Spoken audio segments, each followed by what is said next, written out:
Nós sabíamos que isto era uma situação que podia acontecer.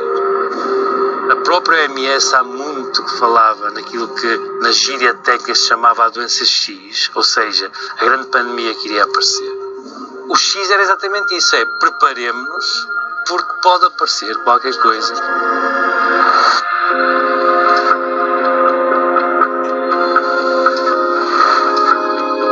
Nós todos ainda estamos a aprender.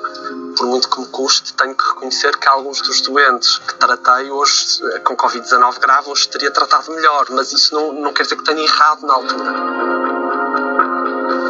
Neste momento foram publicados, ligados ao Covid, 45 mil artigos, no mundo inteiro. O que quer dizer que uma porcentagem significativa destes artigos tem pouca importância, não é grandemente relevante e a qualidade poderá ser relativamente fraca. Isto não é uma guerra, isto é um convívio que nós temos que aprender as regras, porque não há um inimigo que se possa abater, não há uma estratégia para abater o inimigo. Pode haver estratégias para conviver com um agente que tem a sua genética e, portanto, tem a sua finalidade, como nós próprios temos.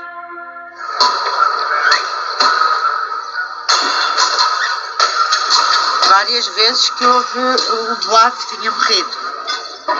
Não se juntou assim muita gente, pois não, já sei. Não, por acaso não. Não, houve ali, naquele passeio ali, alguém curioso. Quando é essas coisas, agora já não tanto, mas no princípio o Covid, as pessoas julgavam que até com o cheiro podiam ficar contaminados. Acredita que, passado 2 dias, de já não estar aqui nada, ainda havia pessoas que tinham problemas de passar aqui à porta. Luís Rego descobre a existência deste filme 5 meses depois de ter sido gravado pelos vizinhos a 4 de abril, durante o estado de emergência. O socorro ao primeiro andar deste prédio de Linda a Velha foi o primeiro caso de Covid do quartel dos bombeiros do Dafundo. Depois tinha 2 janelas de entrada no domicílio e acabamos por entrar e encontramos realmente a pessoa prostrada no chão da cozinha. E havia mais gente em casa? Havia a mãe da pessoa em causa, deitada na cama, que já é uma pessoa acamada. É a primeira vez que volta à casa onde vivia com a mãe, depois de 45 dias de internamento e mais um mês em casa de uma amiga para se restabelecer. A mesma que chamou os bombeiros quando Luís desmaiou no final de um telefonema entre ambos na manhã de 4 de abril. Foi o último dia que os vizinhos o viram. Tinha feito o teste dias antes, estava infectado, mas sem grandes sintomas da doença, decidiu seguir indicações do médico e ficar em casa a recuperar. Eu nunca pensei que ia ter um desfecho tão mau. Nunca na minha vida pensei. Pensei que ficando confinado eu ia resolver a situação, porque muitos ficaram confinados e resolveu-se. Eu nunca pensei. Fiquei preocupado por causa da minha mãe. Só tinha acessos de tosse seca, uns picos febris nunca superior a 38. Como é que fazia com a sua mãe para se proteger, para a proteger? Sempre que eu estivesse em contato com a minha mãe usava máscara. Mudar fraldas era sempre com luvas.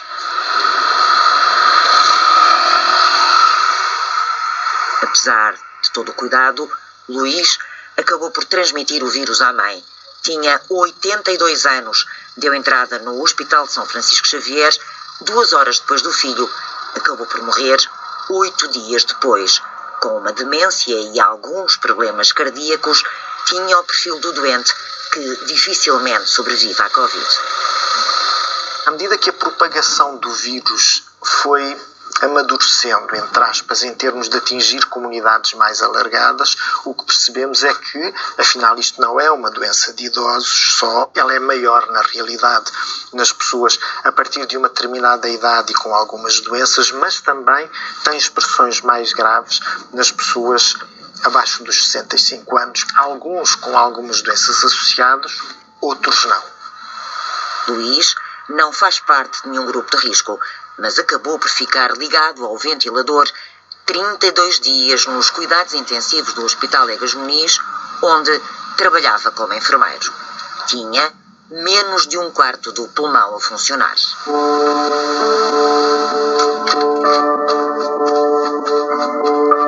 Como qualquer outro vírus respiratório, o SARS-CoV-2 vive em gotículas que se libertam quando falamos, tossimos ou espirramos. Elas podem chegar ao nariz, boca ou olhos de outras pessoas que estejam próximas. As gotículas, cheias de vírus, têm dimensões e pesos diferentes. As mais pesadas ficam retidas no nariz, as mais leves viajam pelo corpo humano. E é nessa viagem que o novo coronavírus vai procurar células com as quais tenha afinidade para poder entrar. A junção entre vírus e célula acontece entre esta espécie de espigão que o vírus tem à superfície, a proteína spike, e uma proteína das células, conhecida como ACE, e que neste jogo de ligação funciona como a chave de entrada do coronavírus. Há milhares de células destas nas vias respiratórias e nos pulmões, o principal órgão que o vírus infecta, mas também em muitos outros órgãos e sistemas do corpo humano. Como a nossa atenção inicial à doença estava muito dirigida para o aparelho respiratório, nem sempre se prestou atenção devida às repercussões que isto pode ter ao nível dos outros órgãos: coração, rim, sistema de coagulação, fígado. Há alterações parecidas com as da hepatite do ponto de vista laboratorial, em que o fígado manifesta, porque o tubo digestivo também tem células que são portadoras dos receptores destes vírus. Com António Baltazar Bento isso aconteceu. Foram vários os órgãos afetados. Esteve quase 90 dias hospitalizado, passou 2 meses nos cuidados intensivos do Hospital de Santo António do Porto. Eu apanhei o vírus, pneumonia. Tive que fazer um cateterismo. Apanhei a bactéria também nos rins, na urina e no sangue. Quer dizer, foi tudo seguido. Mas não se lembra de nada disso? Nada. Não me lembro de nada. Sei, por agora, quando lemos o papel da alta, é que a gente sabe. Joana, a filha, lembra-se. Na altura disseram-me que não podiam dar muitas notícias, ficaram com o meu número de telemóvel. Passado 2 dias ligaram-me a dizer que meu pai não passava daquele dia, que estava muito mal. O coração estava muito fraquinho, os pulmões estavam muito afetados. António Bento enquadra-se no perfil dos doentes mais graves com Covid. Foi induzido em coma 4 vezes, ficou com o músculo e as artérias do coração afetados. Identificamos várias alterações na função cardíaca e na imagem cardíaca que configuram com elevada probabilidade atingimento miocárdico ou cardíaco da infecção. E já há alguns relatos na literatura, casos isolados, que identificaram o próprio SARS-CoV-2 no coração.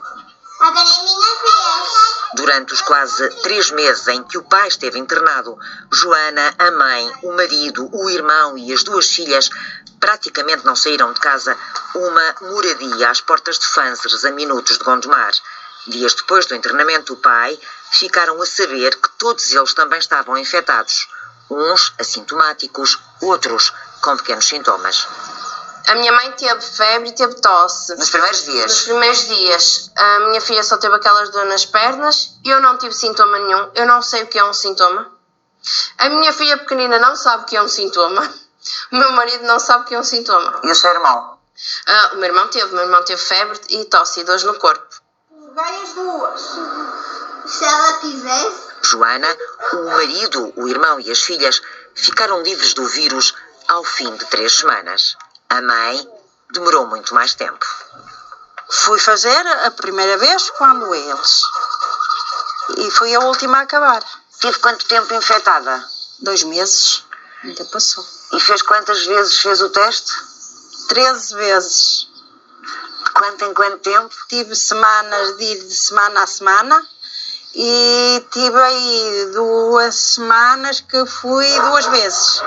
E fazia o teste e fazia um positivo e um negativo ou eram todos? Não, deu todos positivo. 2 meses? 2 meses.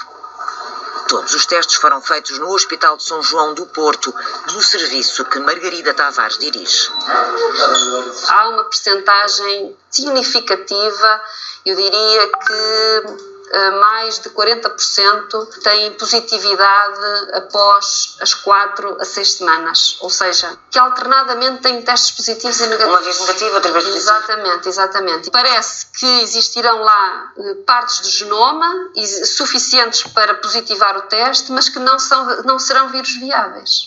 E que não serão transmissíveis. Tal como os outros vírus, o SARS-CoV-2 não é um organismo vivo, é um conjunto de proteínas cobertas por uma camada protetora de gordura. Quando invade as células, ele multiplica-se em milhares de réplicas, criando infecção. Cada uma dessas réplicas acaba depois por desintegrar-se, libertando fragmentos que podem ficar durante algum tempo no corpo e que os testes de diagnóstico continuam a identificar, mesmo se o portador já não estiver doente. Fragmentos, isto é, são restos de vírus e não é vírus inteiro. E, portanto, o vírus é viável quando ele é inteiro. Está íntegro na sua morfologia. E, portanto, quando nós ficamos com fragmentos, que são pequenos pedaços do vírus que foi sendo destruído pelo nosso próprio organismo, que pode perdurar durante tanto tempo quanto 8 semanas, 10 semanas.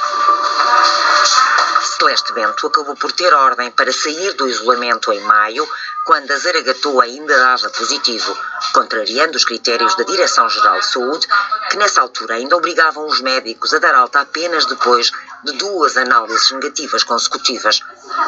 Os critérios mudaram em setembro. Para os doentes que não são internados, a cura é determinada com apenas um teste negativo, feito 14 dias após o início dos sintomas. Já os hospitalizados continuam a precisar de 2 Zaragatuas negativas, feitas com pelo menos 24 horas de intervalo.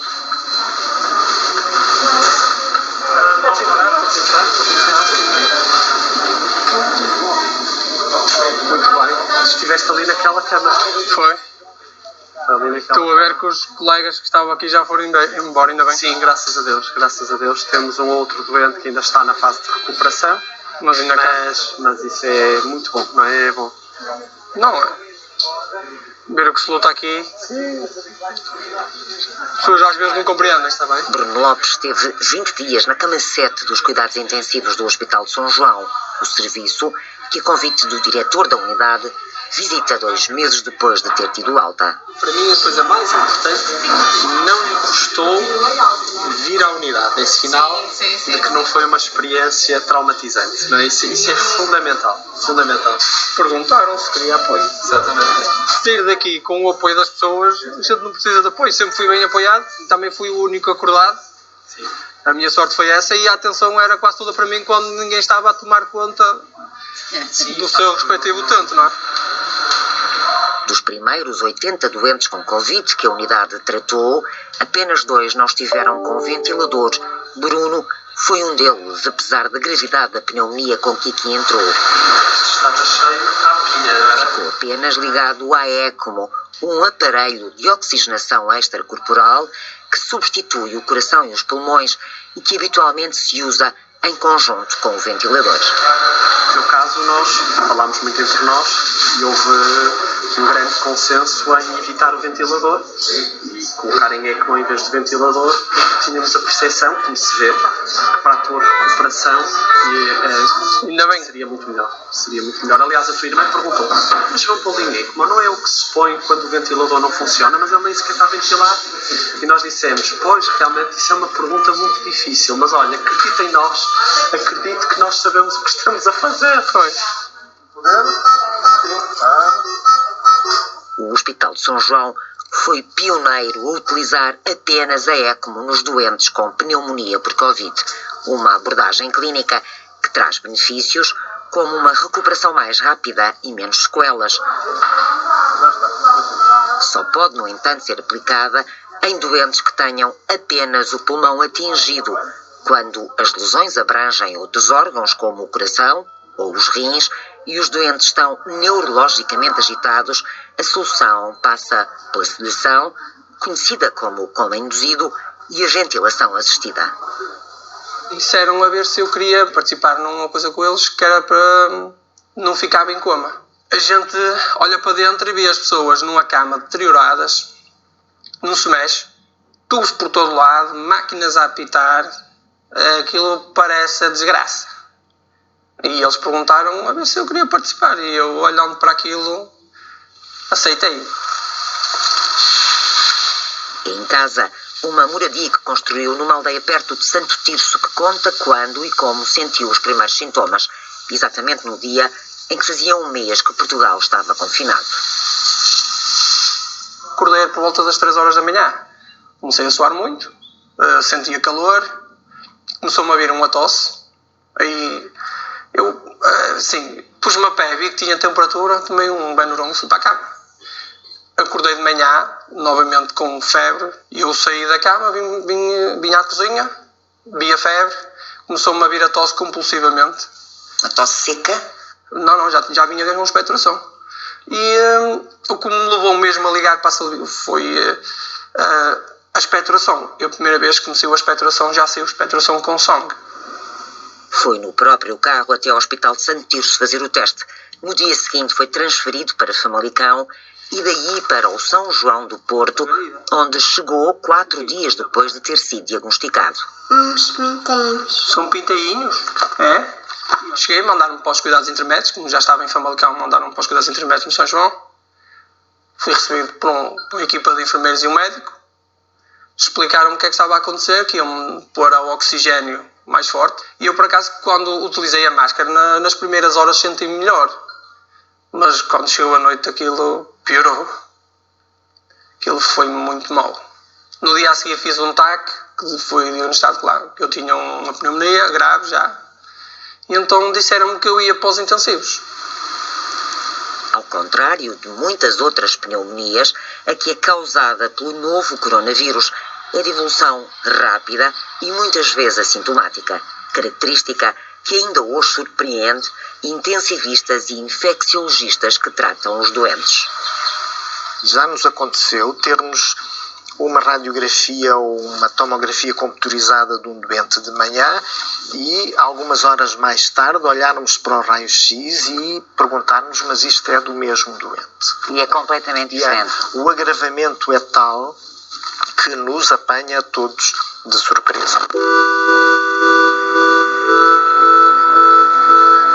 A 31 de dezembro de 2019, a China reportou à Organização Mundial de Saúde um surto de uma pneumonia desconhecida em trabalhadores e frequentadores de um mercado de peixes, mariscos e aves vivas em Wuhan, uma cidade na província do Hubei. Em tempo recorde, identificou-se o agente causador do surto, um vírus novo na espécie humana que foi de imediato sequenciado e partilhado a nível mundial. O genoma do SARS-CoV-2 foi enviado à OMS a 9 de janeiro e serviu para, em poucos dias, o mundo ter testes para diagnosticar a doença. Desde então, academias, institutos e laboratórios investem em saber mais sobre este novo vírus que invadiu o mundo e praticamente o parou. Estamos no meio de uma pandemia que não conhecíamos, uma pandemia que é inédita na história da humanidade, em bom rigor, praticamente inédita. Todas as outras nunca tiveram ou raras tiveram este alcance mundial, geográfico, digamos assim. E, portanto, há uma enorme pressão para os grupos de investigação clínica, epidemiológica, farmacológica, publicarem os estudos o mais rápido possível que possam ajudar a que os decisores decidam bem. Neste momento foram publicados, ligados ao Covid, 45 mil artigos. 45 mil artigos. No mundo inteiro? No mundo inteiro. O que quer dizer que uma porcentagem significativa destes artigos tem pouca importância, não é grandemente relevante e a qualidade poderá ser relativamente fraca. Se fizermos as contas, em média fizeram 150 investigações ou estudos científicos por dia. A maioria foi noticiada muito antes de ser publicada em revistas científicas. um efeito da decisão tomada no início da pandemia de desobrigar a comunidade científica à revisão preliminar dos estudos por investigadores independentes antes de serem divulgados publicamente.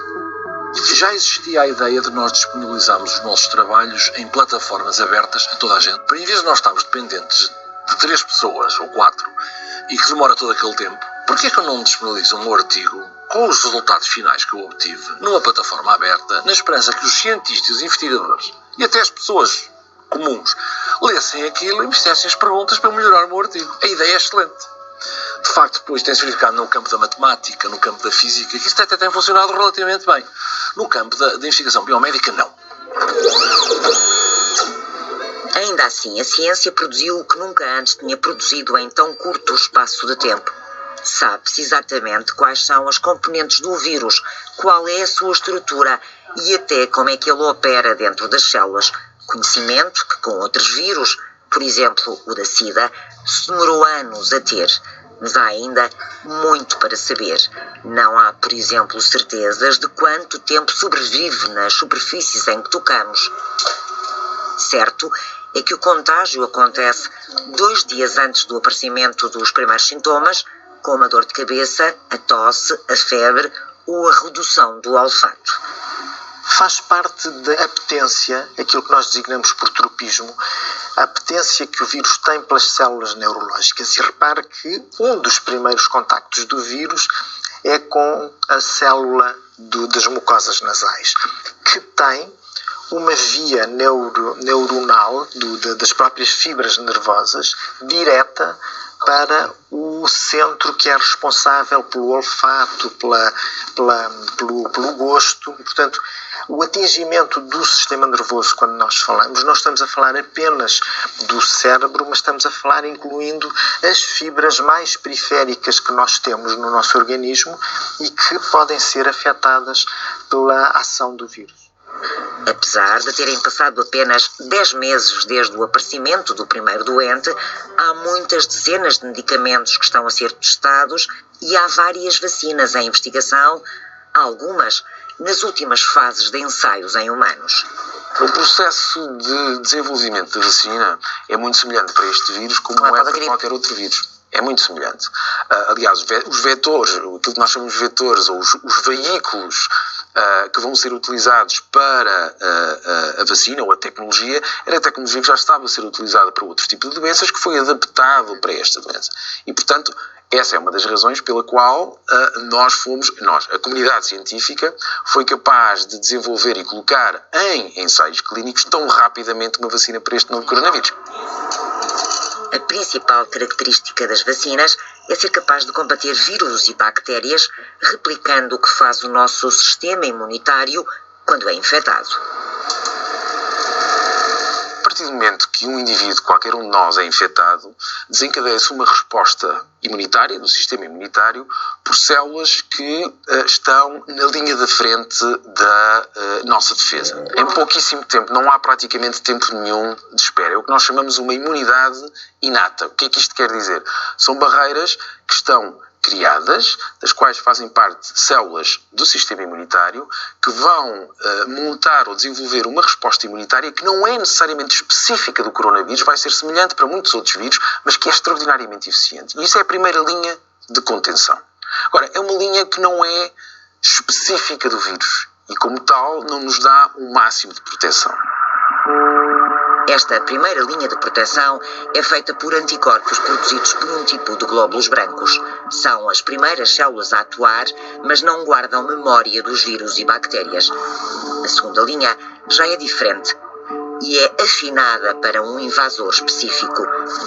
Inicia-se quando outros glóbulos brancos libertam também outros anticorpos com mais afinidade com o vírus ou a bactéria que nos infecta. Os primeiros a aparecer são as imunoglobulinas M, conhecidas por IgMs, durante os primeiros 7 dias. A partir da segunda semana, aparecem outras defesas, as imunoglobulinas Gs, tratadas por IgGs. Estas sim, não são só capazes de combater os vírus com mais eficácia, como se mantêm no nosso corpo, criando a tal memória imunológica que nos protege contra infecções futuras. No caso do SARS-CoV-2, ainda não se sabe qual a duração dessa imunidade. De facto, o que nós temos verificado nesta doença em concreto é que há uma enorme variabilidade de resposta imunitária de indivíduo para indivíduo. Há indivíduos com grandes títulos de anticorpo, ou seja, com uma grande produção de anticorpo e com frequências bastante elevadas de imunidade celular. Há outros com frequências bastante mais baixas e quantidades de anticorpos também bastante mais baixas. Percebes porque é que isso acontece? Não se percebe necessariamente porque é que isso acontece. Está relativamente associado à intensidade da doença. Portanto, indivíduos que desenvolvem uma doença muito marcada, com sintomas muito fortes, têm tendência, de facto, a terem quantidades de anticorpos mais elevadas e têm também uma atividade citotóxica mais elevada. Ou seja, os assintomáticos têm provavelmente menos anticorpos do que os doentes, por exemplo, que desenvolvem doença grave. De uma forma geral, sim, não quer dizer que não haja exceções, obviamente. Mas às vezes é o próprio sistema imunitário a criar doença.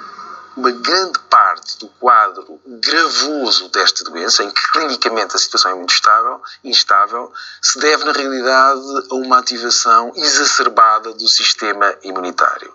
É a chamada tempestade de citoquinas. O que é que são as citoquinas? São outras substâncias, outros químicos libertados por células do sistema imunitário que recrutam ou chamam ao local outras células. Funciona uma espécie como um alarme, não é? Detectam uma infecção, ligam o alarme e o tecido ou o órgão, neste caso os pulmões, os rins, o coração, órgãos mais afetados, são o foco da atração de novas células imunitárias, que pode, em última análise, causar insuficiência de vários órgãos e tem sido uma das... As tais septicémias. Exatamente. Até cá em cima. 2 meses depois de ter alta, Bruno continua na fisioterapia 3 vezes por semana na Santa Casa da Misericórdia de Santo Tirso. Encher para o nariz. Deitar o ar todo cá para fora. São exercícios fáceis, mas que lhe têm sido muito úteis. Nos primeiros dias, tinha grandes dificuldades em respirar, como se tivesse perdido a capacidade de expirar e inspirar. Vamos. Deitar o ar para fora. Muito bem. Nós temos a naturalidade de respirar e a gente não pensa. Eu saí do hospital a pensar, eu tenho que inspirar pela boca, inspirar pelo nariz e respirar pela boca. Mas às vezes estou a fazer seja o que for e sinto aquela necessidade de parar o que estiver a fazer para fazer uma inspiração forte. Mas o que é que sente para fazer isso? Sente Parece que vai faltar o ar. Ainda está assim. António Bento deixou o hospital a 23 de junho e ainda está de baixa. Faz fisioterapia em casa, mas precisa de apoio para andar. É o filho que toma conta da oficina de vidros que funciona na cave da casa, onde António ainda não conseguiu ir nem uma única vez. Tem ocasiões que ele está muito em baixo.